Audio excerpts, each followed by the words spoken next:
Welcome to the Maybe Not So Great Books channel, You Decide. This is lesson 10 of 14, The Generation That Never Got a President, from The Fourth Turning, Generational Theory Across 3 Decades by Neil Howe and William Strauss. Yeah, and I have to say, this is honestly one of the most wild historical anomalies we've looked at so far. One generation facilitated Woodstock, legislated no-fault divorce, and built the legal framework for the civil rights movement, and never produced a single president. Meet the generation that ran the country from the shadows. We are inviting you to step into a profound historical mystery with us today. Our mission here is to unpack the most fascinating, invisible generation in modern American history. We really want to explore how they shaped the world you live in without ever taking the spotlight, and more importantly, what their journey means for you as you navigate the social and cultural landscapes of today. Because you're looking at a paradox that has just been staring sociologists and historians in the face for decades. We are talking about the cohort born between 1925 and 1942. They're universally known as the silent generation. And the hook here, the anomaly that really demands attention when you comb through the data, is their complete absence from the ultimate seat of power. Okay, let's unpack this. The numbers here are just truly anomalous when you look at the broad sweep of the American presidency. I mean, it completely defies the normal rhythm of political succession. Think about the timeline. 65 years after their first birth year, no member of the silent generation had been elected president of the United States. Which is staggering. It really is. Let's trace the generations before them. You have the GI generation, also known as the greatest generation. They produced a massive, unbroken string of chief executives. You start with John F. Kennedy, Lyndon B. Johnson, Richard Nixon. Right, Gerald Ford, Jimmy Carter, Ronald Reagan, and George H.W. Bush. 7 consecutive presidencies. Spanning from 1961 all the way to 1993, all drawn from a single generational cohort. That represents an extraordinary run of executive dominance. It's basically a monopoly on the highest office, shaped by a generation that was fundamentally unified by the experience of winning a global war and then coming home to build an international superpower. And then, the baton was supposed to be passed. That's how the system usually works, right? Mm-hmm. Elder step down and the next in line step up. But the baton skipped the silent generation entirely. Completely jumped over them. In 1992, the presidency went straight to Bill Clinton, the very first of the baby boomers. And once the boomers took the Oval Office, they just refused to leave. We saw George W. Bush and Donald Trump, both born in 1946, the absolute leading edge of the baby boom. Even Joe Biden, who was born in late 1942, sits on the razor's edge. He's technically the very tail end of the demographic boundary for the silent generation, but culturally and politically, the core of this generation, those born in the late 1920s and the 1930s, they never got their defining era in the White House. They really spent their entire political careers handling the paperwork for the GIS, and then immediately had to start handling the fallout of the boomers. To grasp how this generation perceived their own historical position, we can look at the exact metaphor Neil Howe and William Strauss use in their research. They wrote, and I quote, "The silent widely realize they are the generational stuffings of a sandwich between the get-it-done GI and the self-absorbed boom." The stuffings of a sandwich. I mean, that is a brutal assessment. It is, but it paints such a vivid picture of their reality. It really captures the psychological weight of their era perfectly. Just put yourself in the position of being the stuffing. You are absolutely essential to the sandwich. A sandwich literally cannot exist without the filling. Right, it's just 2 pieces of dry bread otherwise. Exactly. You provide the binding, the substance, the flavor that keeps those 2 massive, heavy pieces of bread from just falling apart. But nobody ever names the sandwich after the mayonnaise or the lettuce. You are the invisible facilitator. The GIs were the heroic builders. The boomers were the loud, visionary prophets demanding cultural revolutions. And right there in the middle, quietly holding the American social fabric together, were the silents. Which brings us to the provocative contradiction of this entire deep dive. When people hear silent generation, certain images automatically come to mind. Gray flannel suits. Yes, absolute conformity. You picture the gray flannel suits of the 1950s, the quiet suburbanites reading the evening paper, the company men who just wanted to keep their heads down, collect a pension, and play by the rules. But looking at the historical record, this supposedly quiet generation actually built the procedural and legal frameworks for the most explosive social changes of the 20th century. They didn't necessarily march in the streets or burn draft cards or lead the massive rallies in the way the subsequent generation did, but they were the ones operating the levers of power, sitting in the committee rooms, and actually encoding those massive cultural shifts into federal and state law. So what we're saying is that while the boomers were the ones setting the cultural fires, the silent generation were the ones quietly building the fireplaces to contain them. I love that analogy. They constructed the intricate legal architecture for the civil rights movement. They completely rewired the legal and cultural infrastructure of the American family during the sexual revolution. And they achieved all of this without ever putting themselves forward as the face of the revolution. That is the core mystery we are unraveling today. How does a generation that remains practically invisible to history completely rewire a society from the inside out? To answer that, we really need to lay out the specific framework that Strauss and Howe developed in their generational theory. In their view, American generations recur in a fixed four-type sequence. They call these the four archetypes: the prophet, the nomad, the hero, and the artist. Now, in some of their earlier research, they used slightly different terminology: idealist, reactive, civic, and adaptive. For the silent generation, we are focusing on the adaptive or artist archetype. The word adaptive feels very deliberate there. It implies someone who molds themselves to their environment rather than trying to force the environment to mold to their will. That is the defining characteristic. And the way a generation develops this specific peer personality, according to the theory, is dictated by their chronological mapping. A generation's collective personality doesn't just appear out of nowhere. It is forged by the historical era they experience during their most formative stages of life. So to understand the silent generation, we have to walk through their life cycle sequentially. Let's trace that map, starting with their childhood. According to the framework, this generation experienced their childhood during a crisis era. For the silent generation, born between 1925 and 1942, their earliest memories were entirely defined by the Great Depression and the outbreak of World War II. Consider the psychological environment of a childhood like that. Let's really look at the daily reality. When the adults in a society are fighting literal existential wars on two fronts, while simultaneously navigating a devastating decade-long economic collapse, what happens to the children? They're kept out of the way. Exactly. They're intensely overprotected. The adults are dealing with crises of sheer survival, rationing food, finding work, listening to terrifying news on the radio about banks failing and fascism spreading. So the mandate handed down to the children is very clear.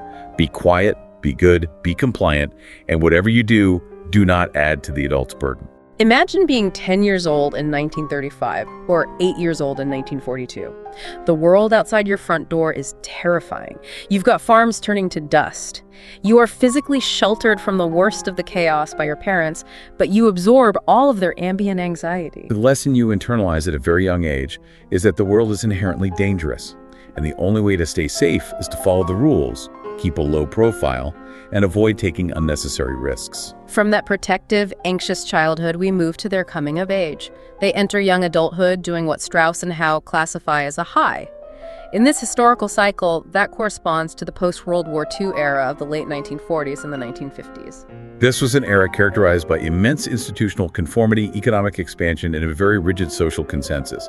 The GIs had returned victorious, and they immediately set about building a massive, homogeneous, stable society.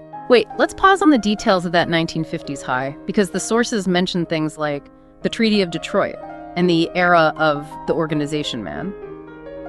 For you listening who might not be deeply steeped in mid-century labor and sociology, we should clarify what those actually mean. When we say Treaty of Detroit, we aren't talking about a literal war treaty, are we? Not a military treaty, no. It refers to a landmark labor agreement in 1950 between General Motors, led by Charles Wilson, and the United Auto Workers, led by Walter Reuther.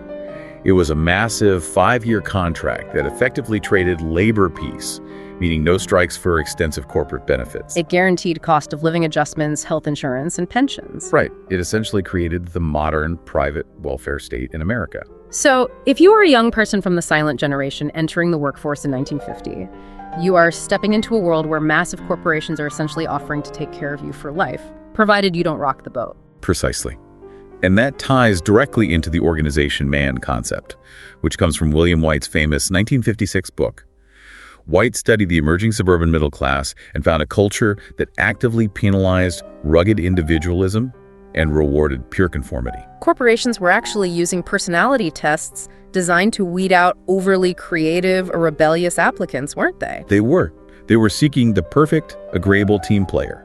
Because the silence had been raised during the Depression to be cautious and compliant, they slotted perfectly into this new, highly structured world. They became process-oriented pluralists. They didn't rebel against the massive institutions the GIs built. They eagerly staffed them. They became the mid-level managers, the corporate attorneys, the university administrators, the compliance officers. They deeply internalized the idea that if you follow the established process, the process will protect you from the chaos they remembered from their childhoods. But the cyclical theory dictates that this stability cannot last forever.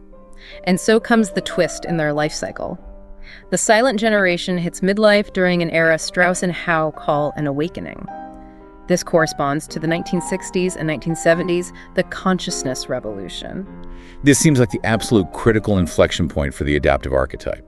They spent their youth being good, quiet, unobtrusive children. They spent their 20s and 30s conforming to the rigid, buttoned-up rules of the 1950s. And just as they reached their 40s, the exact time when previous generations stepped confidently into senior leadership roles, the entire cultural landscape explodes. The boomers arrive. And the boomers are loud, they are angry, they are idealistic, and they are intent on tearing down the very institutions the silence has spent the last 20 years quietly administering. The counterculture erupts. You have the anti-war movement, the sexual revolution, the explosion of psychedelic music and art. I can only imagine the profound midlife crisis this induces for a generation that always played by the rules. They're standing there in their gray flannel suits, watching the youth have the wild, expressive adolescence that they themselves were never allowed to experience because of the Depression and the war. They find themselves caught in a vice. On one side, you have the rigid, moralistic GI elders who are absolutely disgusted by the youth rebellion. And on the other side, the passionate, rebellious boomer youth who are actively dismantling the culture. Finally, they reach elderhood during an unraveling era, which corresponds to the culture wars of the 1980s and 1990s. They retire into an era of complete cultural fragmentation. They look around and realize that the stable, homogenous consensus they helped manage in their youth has entirely dissolved into partisan bickering, hyper-individualism, and institutional distrust. When you step back and look at that complete life cycle, overprotected in childhood, conformist in young adulthood, alienated and caught in the middle during midlife, and retiring into a fragmented world, you get a very specific psychology. You get the psychology of the facilitator. Collectively, they become a generation obsessed with fairness, procedure, and amelioration. To visualize the psychology, the source material uses a brilliant everyday analogy. The classic board game, Sorry. The authors argue this was a game the silent generation absolutely specialized in, and it perfectly represents their generational tendency. Let's translate that for anyone who hasn't played it recently. The whole point of Sorry is fairly aggressive. You are constantly drawing cards that force you to knock other players' pieces off the board, sending them all the way back to the start and ruining their progress. But the mechanics and the very title of the game practically require you to politely apologize while you execute this harsh maneuver. You look at your opponent and say, "Oh, I'm so sorry, I have to bump you back." That dynamic perfectly encapsulates their mindset. They're willing to enforce the rules, and they might even knock you out of the game, but they are going to politely apologize to you while they do it. It is the management of conflict through procedure and politeness. You are smoothing over a hostile action with a veneer of structural fairness. What's fascinating here is how an adaptive generation functions within the broader societal ecosystem. They are not the loud visionaries who dream up a radically new world, and they are not the collective muscle that physically builds the infrastructure.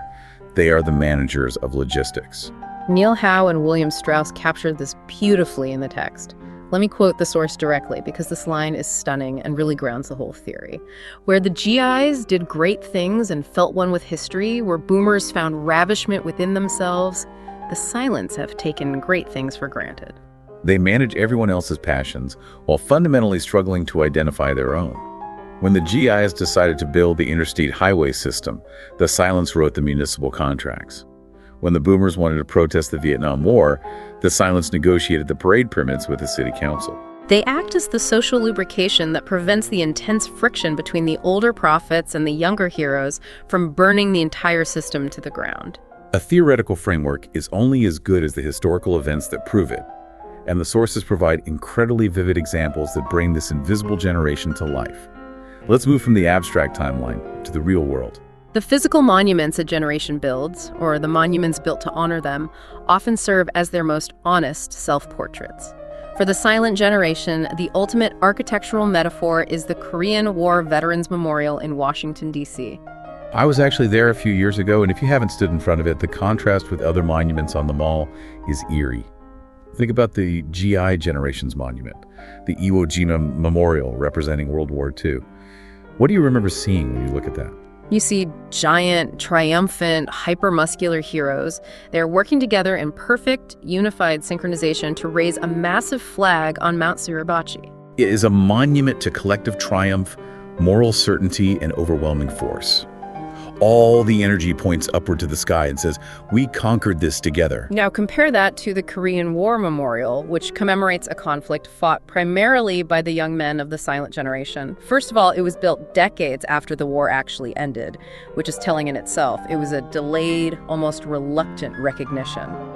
And the design is a radical departure from the triumphant bronze of Iwo Jima. The aesthetic is entirely different. It features 38 life-size statues of soldiers. Yeah. They are not raising a flag. They are not striking a heroic, victorious pose. No, they are walking through a patch of juniper bushes, which gives the impression of a forest leading nowhere in particular. They are bundled in heavy, burdensome rain ponchos, and they are spread out in two slightly crooked, uneven columns. The posture of the statues is what really sticks with you. They are walking, they are not marching. There is no rigid, unified military cadence. If you look closely at the faces sculpted into the steel, they are glancing over their shoulders. They are looking side to side with expressions of profound anxiety, caution, and paranoia. There's no grand moral statement being made by the monument. They are definitely heading somewhere, but looking at them, you get the distinct feeling that they aren't entirely sure where that is or why they are going there. They are just following the process, trying to survive the patrol, enduring the miserable elements, and hoping to make it home. Let that architectural reality sit with you for a moment. It is a profound embodiment of a pure personality carved into steel. A generation that felt like they were constantly on patrol in a confusing world, following confusing orders from older generations, fighting a grueling war that ended in an uneasy stalemate rather than a triumphant victory parade. They were the ones doing the unglamorous work of just getting through the procedural slog. That procedural slog is the perfect lens for examining our second story. Because when the boomers started their cultural revolution in the late 1960s, someone had to actually handle the paperwork. Let's look at Woodstock, 1969. Universally remembered as the defining cultural moment of the baby boomer awakening. Here's where it gets really interesting. When we think of Woodstock, the popular memory is entirely focused on the counterculture. We think of Jimi Hendrix, the mud, the anti-war protests, the sheer spontaneous energy of 500,000 young people descending on a dairy farm in upstate New York. It looks, from the outside, like a total spontaneous rejection of the rigid establishment. But spontaneity at that massive scale requires a formidable legal and logistical establishment to actually function. You cannot have 500,000 people gather anywhere without confronting zoning laws, health codes, and liability issues. Enter Sam Yasker. Sam was a young, Cornell-educated attorney. He was firmly part of the silent generation. And his father was Max Yasker, the conservative dairy farmer who actually owned the land in Bethel, New York. The town of Bethel and the surrounding municipalities were in a state of absolute panic. They were desperately trying to shut the festival down before a single guitar was tuned. They were throwing up injunctions, citing massive zoning violations, and creating a wall of legal roadblocks. The boomer organizers had the artistic vision and the fiery passion, but they were running headfirst into the brick wall of local bureaucracy. And Sam Yasker, this quiet, process-oriented lawyer, steps into the breach. He doesn't join the protest. He uses his legal training. He coaxes his conservative father into allowing the festival on their pasture, framing it as a matter of free speech and property rights. He negotiates tirelessly with the town council. He handles the legal injunctions, he deals with the contracts, the permits, the liability insurance. Sam wasn't out there leading a revolution. He wasn't dropping acid in the mud or playing a guitar solo at dawn. He was indoors, wearing a suit, reading the fine print. He facilitated the defining moment of the generation that followed him. He used his mastery of process, his deep understanding of the rules, to protect the passions of the prophets. He ameliorated the immense friction between the conservative 1950s establishment and the radical 1960s youth. It is the ultimate adaptive maneuver. He made the revolution legally viable without ever actually being a revolutionary himself. And this generation didn't just facilitate music festivals. They fundamentally rewired the daily legal architecture of American society. Which brings us to our third story, and perhaps the most intimately consequential, the no-fault divorce epidemic. To understand this shift, we need to return to that life cycle map we discussed earlier. The sexual revolution hit the silent generation when they were in their late 30s and 40s. They had married young, often right out of high school or college, and they conformed heavily to the rigid domestic expectations of the 1950s. Then suddenly, the 1970s arrived, bringing an entirely new set of cultural permissions regarding sex, marriage, and personal fulfillment. And we need to state this clearly. We're looking at this from an absolutely politically neutral standpoint. Yes, strictly examining the historical facts. We are not endorsing or condemning the sexual revolution, nor are we making a moral judgment on the existence of no-fault divorce. We are just looking at the generational mechanism that accomplished these legal changes. The Silents experienced this cultural shockwave decades after their natural adolescence. So how did they respond? Did they riot in the streets? Did they write fiery manifestos about the death of the nuclear family? No. They used their unmatched process expertise. They took the chaotic cultural energy of the Boomer Awakening and meticulously codified it into state law. Prior to this period, obtaining a divorce in America was an incredibly difficult adversarial legal process. You had to prove fault, which usually meant proving adultery, abandonment, or extreme cruelty. It was a system designed by older generations to make exiting a marriage as difficult as possible. The reality of the fault system was often absurd. In places like New York, it spawned a cottage industry of fake adultery. Couples who mutually wanted a divorce would literally have to hire private detectives to take staged photographs of one spouse in a hotel room with a stranger just to satisfy the procedural requirements of the court. The Silents looked at that exhausting performative system and applied their generational obsession with fairness, procedure, and amelioration. Starting with California in 1969, they began legislating no-fault divorce laws. And the speed at which they achieved this is staggering. Look at the hard numbers from the sources. They took no-fault divorce from existing in 0 states to being the law of the land in 45 states in just 6 years. Wow. 6 years to completely rewrite the legal foundation of the American family. It was a massive social revolution achieved entirely through quiet committee meetings, state legislature votes, and meticulous legal drafting. They used the tools of institutional procedure to dismantle the very institutions they had spent their 20s conforming to. It is the ultimate irony of the adaptive archetype. The generation that prized process, fairness, and polite amelioration used those exact tools to dismantle their own family structures. Because they were the generation going through these midlife divorces, they wrote the rules for easy procedural divorce, because they were the ones trying to politely, legally exit the marriages they had entered during the conformity of the 1950s high.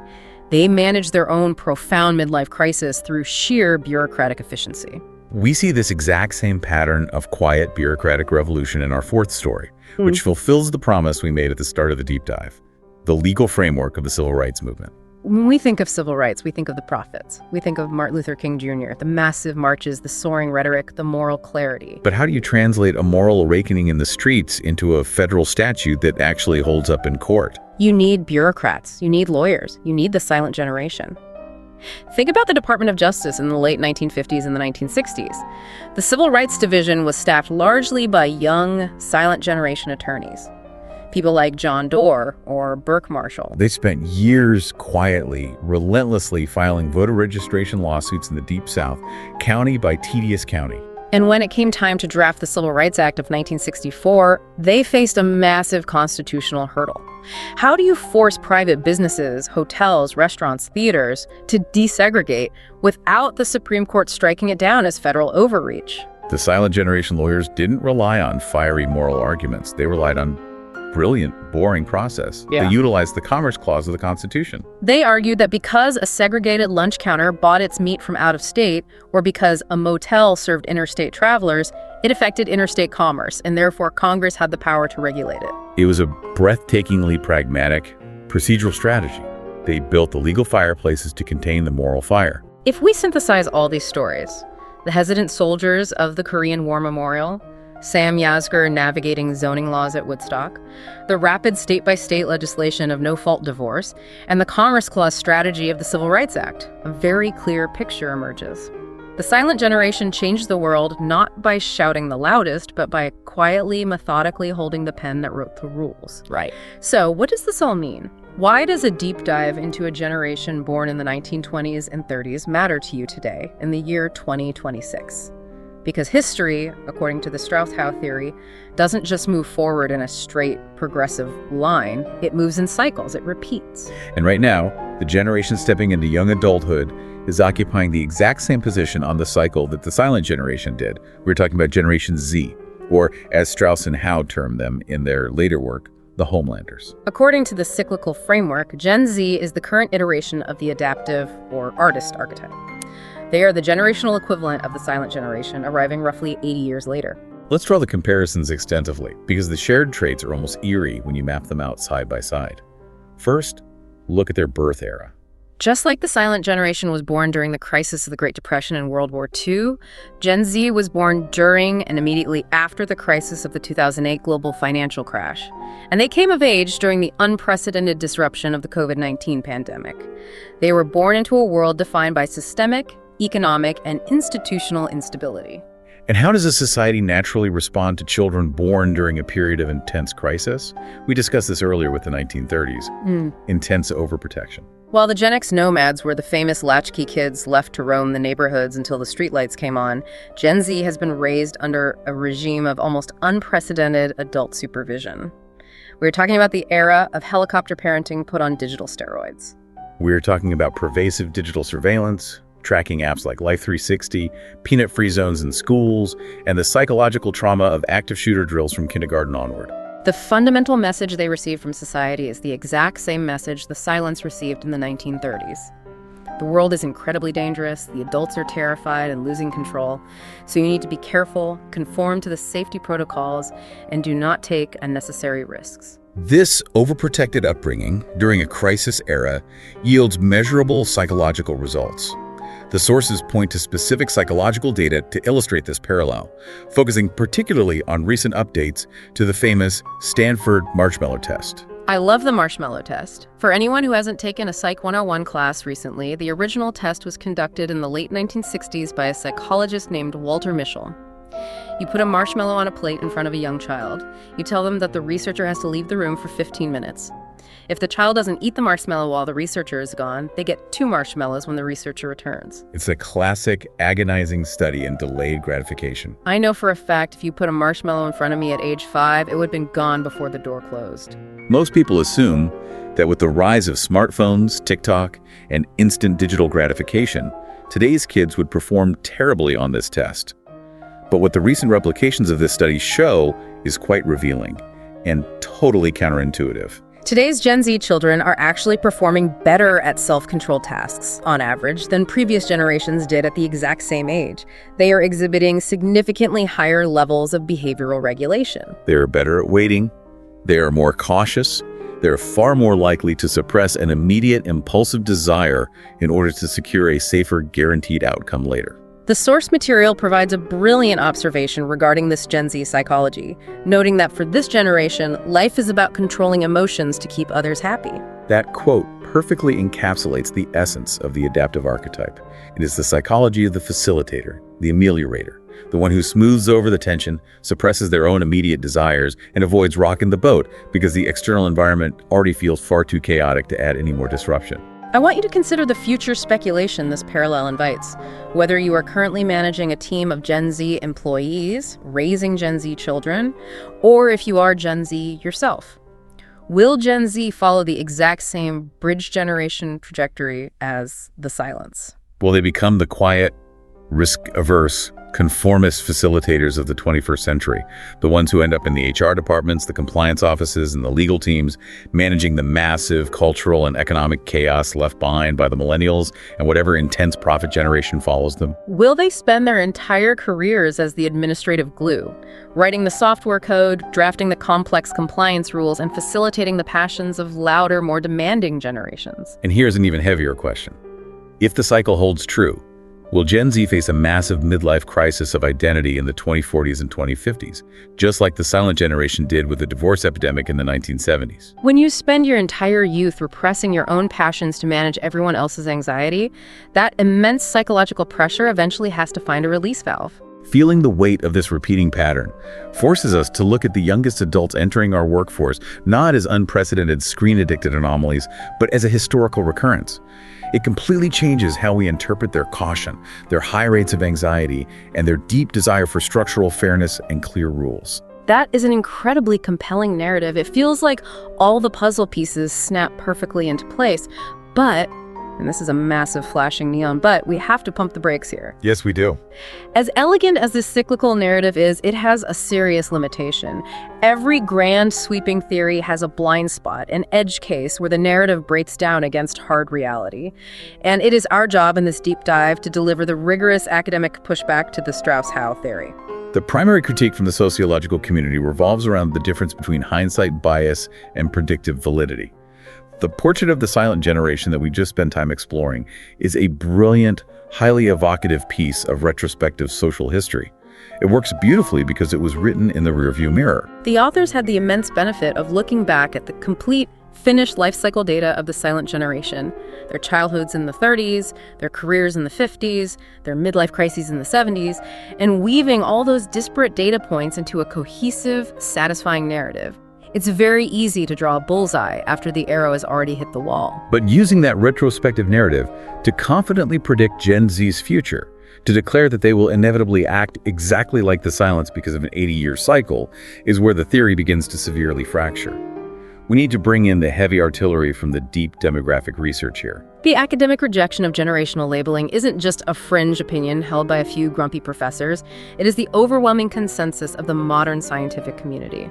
In 2020, the National Academies of Sciences, Engineering, and Medicine, which is quite literally one of the most prestigious, rigorous scientific bodies in the world, conducted a massive, comprehensive review of generational differences, specifically looking at the workforce. Their formal conclusion, after reviewing mountains of peer-reviewed data, was definitive.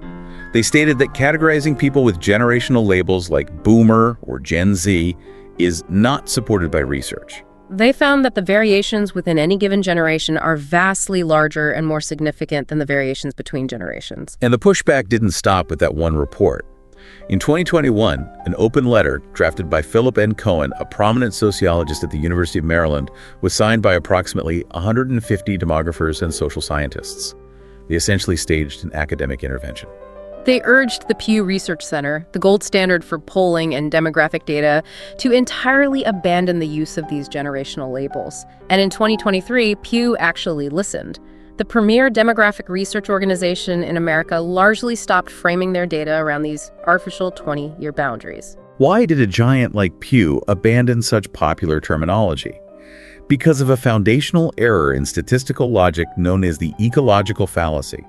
This occurs when you make assumptions about an individual person based entirely on the aggregate average data of the broad group they happen to belong to. Think about what generational theory actually demands of us. Grouping millions of disparate people together simply because they were born within the same 20-year window effectively erases all the critical variables that actually shape a human life. It erases race, it erases economic class, it erases gender, geography, religious background, and individual agency. The sources are incredibly sharp on this critique. Let's use a stark historical example to illustrate the ecological fallacy. Imagine a wealthy white teenager attending an elite prep school in Connecticut in 1945.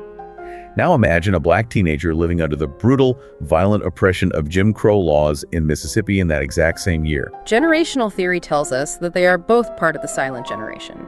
The theory asks us to believe that the simple coincidence of their birth year gave them a shared peer personality that is somehow more powerful or more defining than the radically, violently different economic and racial realities they navigated every single day. Which is why critics often compare generational theory to corporate astrology. It is a framework that assigns you a personality type and a historical destiny based almost entirely on when you were born. Some sociologists, like Siva Vaidyanathan at the University of Virginia, have gone so far as to call generational thinking a benign form of bigotry. It relies on the very definition of prejudice, prejudging an individual based on an arbitrary category rather than their actual traits. Marketers love it because it helps sell articles and consulting fees, but sociologists hate it because it obscures the truth of income, education, and geography. So we have to issue a clear warning. Predicting that Gen Z will act exactly like the silent generation assumes that history operates on a rigid 80-year clockwork cycle. And as the deep research confirms, that 80-year clockwork cycle has zero peer-reviewed scientific backing. It is a wildly compelling story, it offers great explanatory comfort, but it is not an empirical law of physics. This brings us to the core of the intellectual debate surrounding this entire framework. We have two conflicting interpretations of why the silent generation experienced history the way they did and why they left the legacy they did. We call this the debate of arithmetic versus destiny. If we connect this to the bigger picture, we want to frame this as a genuine, open question for you to wrestle with after you finish listening. Let's look at side A, the theory of destiny. This is the heart of the Strauss-Howe argument. Did the silent generation's unique path, the glaring fact that they produced no presidents, that they quietly facilitated the logistics of massive social change, that they triggered a midlife divorce epidemic, did all of this happen because of a mystical, recurring archetypal cycle dictated by the inevitable seasons of history? Are certain generations biologically or sociologically destined by their birth order to be the adaptive artists who manage the crises caused by the prophets and the heroes? Is there a hidden historical mechanism that forces this specific peer personality to emerge exactly when the societal cycle requires a generation of quiet facilitators to cool the temperature? Or Brasher, let's look at side B, the theory of arithmetic. Was their distinctive trajectory simply the result of cold demographic math and the random, chaotic contingencies of history? Look at the hard numbers. The silent generation was born during the absolute depths of the Great Depression. Because of the sheer economic devastation, birth rates plummeted. People simply couldn't afford to have large families. As a result, they were a comparatively tiny demographic cohort. And look at who surrounded them on the timeline. They were sandwiched between the GI generation, which was massive and politically unified by winning a world war, and the baby boomers, who numbered 76 million strong and consumed all the cultural and economic oxygen in the room. Did the silent generation fail to produce a president simply because they literally lacked the voting numbers to elect one of their own? Were they forced into background facilitating roles, not because their souls were forged into an adaptive archetype, but because the sheer arithmetic of the demographics meant they could never outvote the GIs ahead of them and were immediately swallowed up by the massive voting bloc of the boomers behind them? Is it an elegant, recurring destiny, or is it just the brutal math of a birth dearth? If we connect this to the bigger picture, it forces us to evaluate how we understand causality in human history. Do we ascribe complex societal shifts to invisible cyclical forces that act like the changing of the seasons? Or do we look at the hard, unromantic data of demographics, economics, and political power dynamics? What stands out to you? That is the question we want rattling around in your brain long after this deep dive ends. But before we go, we want to give you something highly practical. A Monday morning action step. How do you actually apply this historical exploration to your daily life? When you step into a meeting next week, or when you are managing a complex team project, or even when you're trying to navigate a highly charged family dynamic over the holidays, change what you are looking for. We are usually trained by our culture to look for the loud visionaries, the prophets who have the grand ideas, dominate the whiteboard, and do all the talking. Or we look for the collective muscle, the heroes who are just going to put their heads down and do the heavy lifting to hit the deadline. But this week, stop looking for them. Look for the process people. Identify the quiet facilitators in the room. Who is actually managing the logistics? Who is taking the chaotic meeting notes and turning them into actionable rules and schedules? Who is ameliorating the extremes, quietly smoothing over the friction between the loud egos before the project falls apart? Acknowledge the invisible glue holding the sandwich together. Because as we've seen throughout this deep dive, the people writing the rules in the background are often the ones who actually change the world. Exactly. This raises an important question, a final lingering thought to explore on your own. If the silent generation changed the world so drastically by quietly changing the legal rules, like the massive quiet shift to no-fault divorce, or the procedural maneuvering of the civil rights era rather than fighting the loud culture wars, what quiet procedural or legal changes is the adaptive Gen Z laying the groundwork for right now, right under our noses, that will fundamentally change society by 2050. That was lesson 10 of 14 on the fourth turning, generational theory across 3 decades. Subscribe for the full series. If you haven't seen our debate overview of the whole book, check that out, link in the description. Thanks for being here. See you next time.